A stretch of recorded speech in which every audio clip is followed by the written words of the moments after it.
اعوذ باللہ من الشیطان الرجیم بسم اللہ الرحمن الرحیم وَيَجِبُ كَوْنُ السَّاتِرِ طَاهِرًا فَلَوْ كَانَ نَجِسًا لَمْ تَصِحَّ الصَّلَاةُ وَعُفِيَ عَمَّا مَرَّ مِنْ ثَوْبِ صَاحِبِ الْقُرُوحِ وَالْجُرُوحِ بِشَرْطِهِ۔ نماز کی تیسری شرط ستر العورت ہے۔ اب اس چیز اس لباس کے متعلق جو ساتر ہے اس کی شرائط کو بیان کر رہے ہیں کہ ساتر جو لباس انسان کی عورتین کو چھپاتا ہے اس کی کیا شرائط ہے۔ فرما رہے ہیں کہ پہلی شرط یہ ہے کہ ساتر طاہر ہو، پاک ہو۔ فَلَوْ كَانَ نَجِسًا لَمْ تَصِحَّ الصَّلَاةُ، اگر ساتر نجس ہوگا تو نماز صحیح نہیں ہوگی۔ وَعُفِيَ عَمَّا مَرَّ، اور نجس لباس معاف ہے جو بات پہلے گزر چکی ہے، اتنا جتنا پہلے گزر چکا ہے۔ وہ کیا گزرا تھا؟ ایک اشارہ آیا تھا خون کے متعلق کہ اگر درہم بغلی کی مقدار تک خون ہو لباس کے اوپر لگا ہوا تو وہ معاف ہے، یعنی اس خون کے ساتھ نماز پڑھ سکتے ہیں، اتنا معاف، اس سے زیادہ معاف نہیں ہے۔ یا ایک خاتون ہے جس کا ایک ہی لباس ہے اور بچے کی تربیت کر رہی ہے، مربی ہے، مربیت الصبی، تو اس کا بھی معاف ہے، لباس نجس لباس میں نماز پڑھ سکتی ہے۔ وہ پیچھے گزرا تھا کہ ایک مغرب کے قریب جو ہے وہ لباس کو تبدیل کرے گی یا پاک کرے گی تاکہ زیادہ سے زیادہ نمازیں پاک لباس پڑھ سکے، باقی نمازیں نجس لباس کے ساتھ پڑھتی رہے۔ وہ جو دودھ پینے والے بچے کی تربیت کرتی ہے اور وہ بچہ صرف دودھ پیتا ہے، دودھ کے علاوہ اور کوئی غذا نہیں کھاتا، اس کے لیے تھا۔ ٹھیک ہے، یہ باتیں گزر چکی، اسی بات پر اشارہ کر رہے ہیں کہ وہ عفیہ اما مر، نجس لباس معاف ہے اتنا جو پیچھے گزر چکا ہے۔ آگے خود من تفسیریہ سے بیان کر رہے ہیں، اس کی وضاحت کر رہے ہیں۔ من ثوب صاحب القروح والجروح، زخم ہے، پھوڑا ہے جو بہہ رہا ہے، رکتا نہیں ہے، بے شرط ہی اس کی جو شرائط ہیں، ٹھیک ہے، تو وہ بھی معاف ہے، وہ نجاست معاف ہے، لباس میں نماز ہو سکتی ہے، یعنی قروح اور جروح، زخم اور پھوڑا بہہ رہے ہیں، منقطع نہیں ہوتے۔ وما نجس بدون درہم من الدم، یا درہم بغلی سے کم خون سے لباس نجس ہو جائے تو وہ بھی معاف ہے، یہ باتیں گزر چکی تھیں۔ وعن نجاست ثوب المربیۃ للصبی، اس کا عطف کس پر ہے؟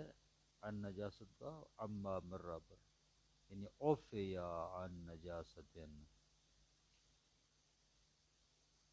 معاف ہے بچے کی تربیت کرنے والی عورت کے لباس کی نجاست بھی، جس طرح بیان کیا ہے کہ اگر اس کا لباس نجس ہو جائے بچے کی نجاست سے تو وہ معاف ہے، اس سے نماز پڑھی جا سکتی ہے۔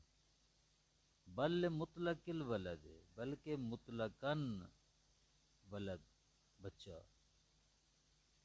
وہ مورد النص، اور یہ مطلق ولد مورد نص ہے۔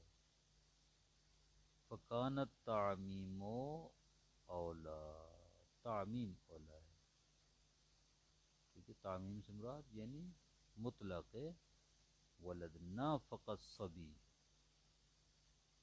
نہ فقط صبی۔ کیا کہہ رہے ہیں یہاں پر؟ ہو سکتا ہے کہ کوئی بندہ یہ خیال کرے کہ یہ کوئی کلمہ صبی ہے، کلمہ صبی فقط مذکر بچے کے اوپر دلالت کرتا ہے، تو مذکر بچہ یعنی لڑکا اگر اس کی تربیت کر رہی ہے کوئی خاتون ماں یا دایا اور اس کی نجاست سے اس کا لباس نجس ہو جائے تو معاف ہے۔ کہتے ہیں روایت میں صبی نہیں آیا، روایت میں ولد آیا ہے۔ ولد سے مراد صبی بھی ہو سکتی ہے اور صبیہ بھی، ولد عام ہے، صبی خاص ہے، صرف مذکر کے لیے استعمال ہوگا، اس کی مؤنث صبیہ آتی ہے۔ لیکن ولد جو ہے وہ مذکر اور مؤنث دونوں کے لیے استعمال، لڑکی لڑکا دونوں پر اس کا ولد کا اطلاق ہوتا ہے۔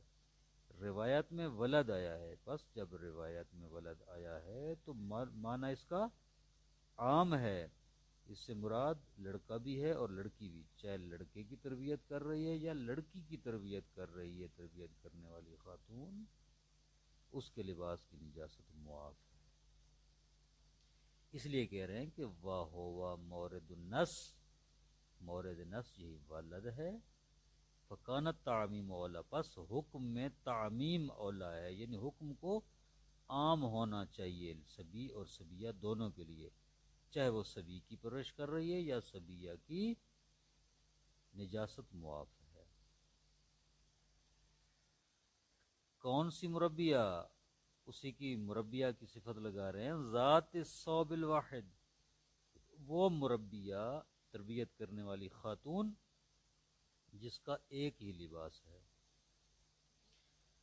فلو قادرت علی غیرہ ولو بشراء او استئجار او استعارت لم یعف عنہ، اگر وہ اس لباس کے علاوہ ایک اور لباس پر قدرت رکھتی ہے، قادر ہے ایک اور لباس تہیا کرنے پر، چاہے خریدنے کے ذریعے ایک نیا لباس خرید سکتی ہے تو خرید لے، اب استئجارے یا اجارے پر لے سکتی ہے کرائے پر تو لے، اب استعارت یا کسی سے ادھار مانگ کر عاریتن لے آتی ہے تو لے آئے، پھر کیا ہوگا؟ لم یعف عنہ، پھر اس کا لباس، اس کی نجاست معاف نہیں ہے، پھر جائے لباس کو تہیا کرے اور پاک لباس سے نماز پڑھے، پھر نجس لباس میں وہ نماز نہیں پڑھ سکتی۔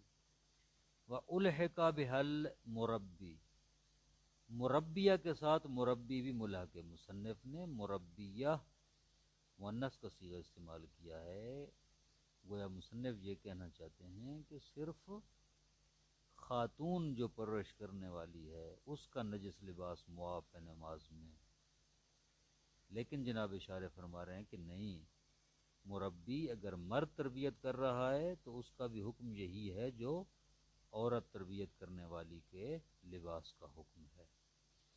وَبِهِ الْوَلَدُ الْمُتَعَدِّدُ، اور اسی طرح زیادہ بچے ملحق ہیں اس ایک بچے سے، یعنی اگر تربیت کرنے والی یا تربیت کرنے والا ایک سے زیادہ بچوں کی تربیت کر رہا ہے تو اس کا بھی یہی حکم ہے، اگر ان کی نجاست سے لباس نجس ہو جاتا ہو تو نجس لباس سے نماز پڑھ سکتے ہیں۔ وَيُشْتَرَطُ نَجَاسَتُهُ بِبَوْلِهِ خَاصَةً، ہاں یہ شرط ہے۔ کون سی نجاست معاف ہے مربی یا مربیہ کے لباس کی؟ شرط ہے نجاست کی کہ بے بول ہی خاصتاً، اس بچے کے بول کی نجاست ہو، صرف یہ چھوٹا پیشاب کر دے وہ بچہ جس کی تربیت کر رہے ہیں یہ، اس کی نجاست معاف ہے، یہ شرط۔ فلا یعفی عن غیر، اس کے علاوہ دیگر نجاسات معاف نہیں ہیں۔ کما لا یعفی عن نجاست البدن بہ، اسی طرح بدن کی نجاست بھی معاف نہیں ہے، اگر بدن نجس ہو جائے بچے کے پیشاب سے معاف صرف لباس کی بات ہے، لباس نجس ہو جائے اور اس بچے کے چھوٹے پیشاب سے نجس ہو جائے بس وہ معاف ہے، اگر بدن نجس ہو جائے چاہے پیشاب سے نجس ہو تب بھی معاف نہیں ہے، یا پیشاب کے علاوہ کسی اور نجاست سے، اسی بچے کی کسی اور نجاست سے نجس ہو جائے تب بھی معاف نہیں ہے۔ انما اطلق المصنف نجاست المربیت من غیر ان یقید بالثوب لان الکلام فی الساتر۔ کہتے ہیں کہ جناب مصنف نے صرف اتنا کچھ کہا ہے کہ ان نجاست المربیت للصبی، اس خاتون کی نجاست جو بچے کی پرورش کر رہی ہے۔ یہ تو لفظ مطلق ہے، اس لفظ سے تو سمجھ نہیں آتی کہ مربیہ کی نجاست سے کیا مراد ہے۔ اس کے لباس کی نجاست مراد ہے، اس کے بدن کی نجاست مراد ہے، کیا مراد ہے؟ مصنف نے مطلق کہا ہے۔ تو جناب شارح فرماتے ہیں کہ مصنف نے قید نہیں لگائی، لیکن مصنف کی بات سے ہم یہ سمجھے ہیں کہ نجاست مربیہ سے مراد مربیہ کے لباس کی نجاست ہے۔ کیوں؟ کہاں سے سمجھے ہیں یہ؟ کہتے ہیں چونکہ بات ہو رہی تھی ساتر کی، لباس کی بات ہو، لباس سے مسلی کی بات ہو رہی تھی، ٹھیک ہے نا؟ تو لہٰذا ہم اسی قرینہ سابقہ سے یہی سمجھیں گے کہ یہاں نجاست مربیہ سے مراد اس کے لباس کی نجاست ہے، کوئی اور نجاست۔ وَإِنَّمَا أَطْلَقَ الْمُصَنِّفُ نَجَاسَةَ الْمُرَبِّيَّةِ، مصنف نے مربیہ کی نجاست کو مطلقاً ذکر کیا ہے، من غیر ان یقید بالثوب، بغیر اس کے کہ کپڑے کی، ثوب کی قید لگائے۔ کیوں ایسا کیا ہے؟ لأن الکلام فی الساتر، کیونکہ یہ گفتگو جو تھی یہ ساتر کے متعلق تھی، ضرورت نہیں تھی یہاں پر کہ یہاں ثوب یا ساتر یا لباس کی قید لگاتے، بس وہی پہلے قرینے سے یہ بات سمجھی جا سکتی تھی کہ یہاں مراد ثوب ہے۔ وَأَمَّا التَّقْیِیدُ بِالْبَوْلِ فَهُوَ مَوْرِدُ النَّص، بول کی تقیید کیوں، قید کیوں لگائی گئی ہے؟ یہ جو کہا گیا ہے کہ بول کی نجاست معاف نہیں ہے، کہتے یہ مورد النص ہے، نص میں بیان ہوا ہے بول کے متعلق، ٹھیک ہے، کہ بول کی نجاست جو ہے وہ معاف ہے، باقی نجاست معاف نہیں ہے۔ وَلَكِنَّ الْمُصَنِّفَ أَطْلَقَ النَّجَاسَةَ فِي كُتُبِهِ كُلِّهَا، لیکن مصنف نے مطلقاً نجاست کہا ہے، بول یا عذرا یا کوئی نجاست کا نام نہیں لیا، مطلقاً کہا ہے۔ تو جناب شارع ہم پوچھ سکتے ہیں نا کہ آپ نے اس مطلق نجاست سے بول مراد کیوں لیا ہے؟ تو وہی شارع فرما رہے ہیں کیونکہ مورد نص یہی تھا، نص میں بول کی بات آئی ہے، لہذا ہم نے مصنف کے مطلق نجاست سے بول مراد لیا ہے۔ وہ کہہ رہے ہیں کہ مصنف نے اپنی تمام کتب میں مطلق نجاست ذکر کیا ہے، بول کا لفظ استعمال نہیں کیا۔ وَيَجِبُ غَسْلُهُ كُلَّ مَرَّةٍ كُلَّ يَوْمٍ مَرَّةً، وہ خاتون جو بچے کی پرورش کر رہی ہے وہ ہر دن ایک مرتبہ اپنے لباس کو دھوئے گی، پاک کرے گی۔ وَيَنبَغِي كَوْنُهَا آخِرَ النَّهَارِ، اور چاہیے کہ وہ دن کے آخر میں لباس کو دھوئے، لِتُصَلِّي فِيهِ 4 صلوات، تاکہ اس میں 4 نمازیں مسلسل پڑھ سکے، متقاربتاً، قریب قریب جو 4 نمازیں ہیں، بے طہارتن، طہارت سے پڑھ لے، اور نجاستن خفیفتن، یا تھوڑی نجاست سے پڑھ لے۔ اس جملے کی وضاحت یوں ہے کہ آخر روز میں، دن کے آخر میں جب وہ لباس کو پاک کرے گی تو 4 نمازیں کون سی پڑھے گی؟ ظہر، عصر، مغرب اور عشاء۔ یا تو چاروں کی چاروں نجاست نمازیں پاک لباس سے پڑھے گی، ہاں، یا بالفرض ساری نہیں پڑھ سکتی تو کم از کم چونکہ ٹائم تھوڑا ہوتا ہے تو 1-2 مرتبہ بچہ پیشاب کرے گا تو تھوڑی نجاست ہوگی، تھوڑی نجاست سے پڑھ لے، ٹھیک ہے۔ وَقَضَى عُفِيَ عَمَّا يُتَعَذَّرُ إِزَالَتُهُ فَيُصَلِّي فِيهِ لِلضَّرَرِ، اور اسی طرح وہ نجاست بھی معاف ہے جس کا ازالہ ممکن نہیں ہے، جس نجاست کو پاک کرنا ممکن نہیں ہے، فیصلی فیہ اس میں نماز پڑھ سکتا ہے، للضرورت چونکہ یہاں ضرورت ہے، مجبوری ہے، ہاں کہ نجس لباس پہن کر نماز پڑھ لے۔ ولا يتعین علیہ الصلاۃ عاریا، ایسی صورت میں اس پر ننگے ہو کر نماز پڑھنا متعین نہیں ہے۔ ایسا نہیں ہے کہ ننگے ہو کر نماز پڑھے، نجس لباس کو اتار دینا، نا نجس لباس پہنا، جب لباس پہننا اس کی مجبوری ہے، مثلا سردی ہے یا لوگ دیکھ رہے ہیں یا جو بھی صورتحال ہے، لباس پہننا اس کی مجبوری ہے، تو نجس لباس سے نماز پڑھ لے۔ خلافا للمشہور، مشہور کے خلاف۔ مشہور کیا کہتے ہیں؟ مشہور کہتے ہیں کہ لباس کو اتارنا واجب ہے۔ عجب، لباس کو اتارنا واجب ہے، نجس لباس کو اتار دے، ننگے ہو کر نماز پڑھے۔ والاقرب تخییر المختار، جہاں مصنف فرماتے ہیں اقرب یہ ہے کہ جو انسان مختار ہے اس کو اختیار حاصل ہے کہ وہ کیا کرے، اختیار حاصل ہے، جو مختار ہے، یعنی لباس پہننا اس کی مجبوری نہیں ہے، یعنی مثلا سردی نہیں ہے، سردی یا گرمی کی وجہ سے یا لوگوں کو دیکھنے کی وجہ سے لباس پہننے پر مجبور نہیں ہے، وہ لباس اتار سکتا ہے، ننگے ہو کر نماز پڑھ سکتا ہے۔ جناب مصنف فرماتے ہیں اس کو اختیار ہے، وہ ننگے ہو کر نماز پڑھے، اس کی مرضی، لباس پہن کر پڑھے، اس کی۔ هو الذی لا یستر الی لبسہ، مختار کی وضاحت کرے، مختار کون ہے؟ وہ شخص جو لباس پہننے پر مجبور نہیں ہے، لبردن سردی کی وجہ سے، وغیرہ یہ سردی کے علاوہ کسی اور وجہ سے اسے اختیار ہے۔ کس چیز کے درمیان اختیار ہے؟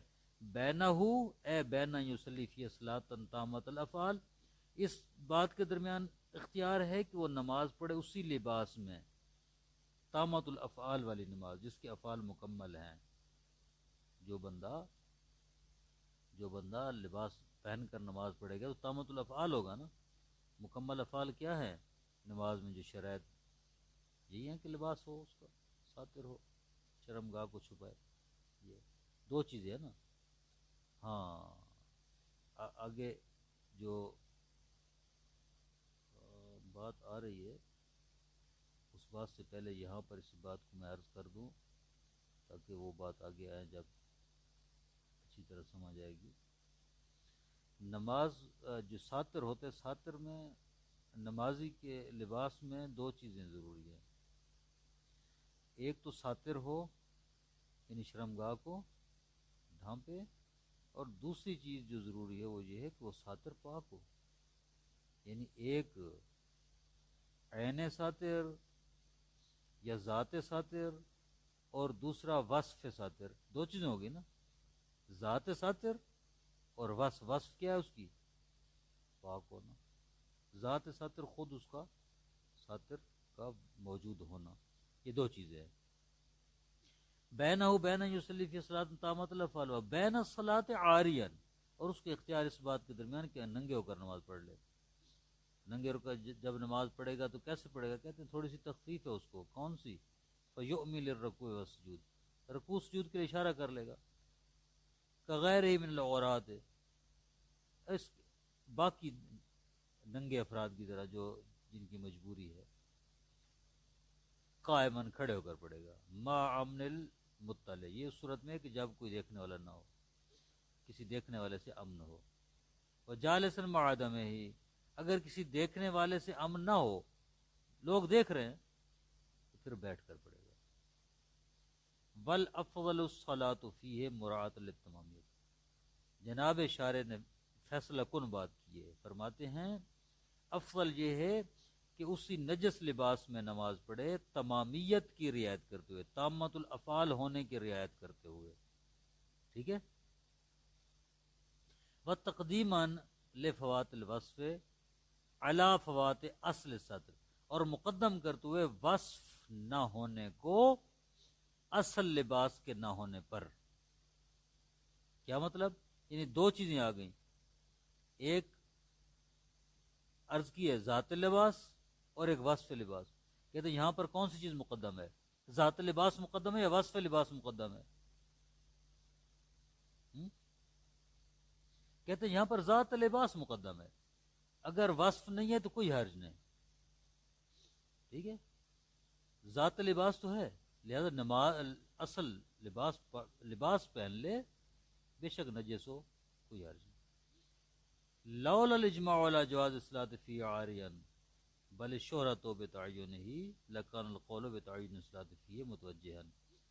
جناب اشارے فرماتے ہیں کہ اگر ننگے ہو کر نماز پڑھنے کے جواز پر اجماع نہ ہوتا تو نجس لباس میں نماز پڑھنے والا قول زیادہ قوی تھا۔ آئی بات سمجھ میں؟ کہتے ہیں بل شہرت بتعین، بلکہ شہرت یہ ہے کہ ننگے ہو کر نماز پڑھے، اجماع بھی ہے اور شہرت بھی ننگے ہو کر۔ اگر یہ اجماع اور شہرت نہ ہوتی ننگے ہو کر نماز پڑھنے میں تو ہمارا فتویٰ یہ تھا کہ نجس لباس میں نماز پڑھ لے۔ اما المضطر الی لبسہ فلا شبہۃ فی وجوب الصلاۃ فیہ، لیکن وہ شخص جو مجبور ہے لباس پہننے پر، اس کے لیے کوئی شبہ نہیں ہے کہ اسی نجس لباس میں نماز پڑھ لے۔ صلی اللہ علی محمد و آلہ وسلم۔